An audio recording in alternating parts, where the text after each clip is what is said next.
Hello বন্ধুগণ, কেমন আছেন আপনারা সবাই? আশা করি আপনারা সবাই ভালো আছেন। আজ আমি চলে এলাম ছোট বেবিদের জন্য একটা রেসিপি নিয়ে। আমার ঘরে 9 মাসের বাচ্চা আছে, তাকেও আজ আমি এটা প্রথমবার খাওয়াবো।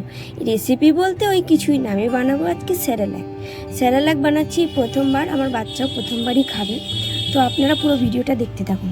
তো তাহলে দেখুন, আমি প্রথমে মাখানাকে ভেজে নিলাম। মাখানাটা ততক্ষণ ভাজবো যতক্ষণ না ক্রিস্পি হচ্ছে।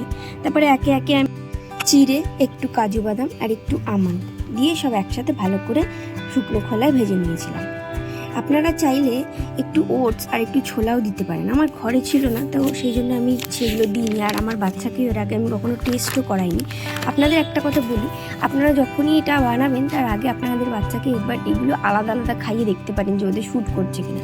যদি শ্যুট না করে তাহলে বানাবেন না, যদি শ্যুট করে তাহলে এরকমভাবে মিক্স করে একসাথে বানিয়ে খাওয়াতে পারেন। আশা করছি ওদের ভালো লাগবে।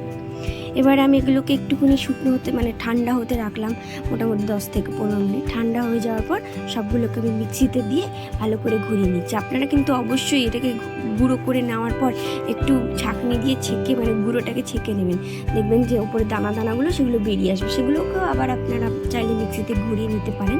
আমিও করেছি, যদিও ভিডিওটা এখানে অ্যাড করতে ভুলে গেছি, তো আমি আপনাদেরকে বলে দিলাম। এবারে যখন খাওয়ানোর সময় হবে তখন না এটাকে মোটামুটি 10 থেকে 15 মিনিট বা না 10 থেকে 15 মিনিট মোটামুটি 5 মিনিট আপনারা একটু উষ্ণ গরম জলে ভিজিয়ে রাখবেন। ভিজিয়ে রাখলে না জিনিসটা আরও সুন্দর নরম হয়ে যাবে। এবারে আমি এটাকে না একটু খাইয়েছিলাম ফর্মুলা মিল্ক দিয়ে আর তাল মিছরি দিয়ে।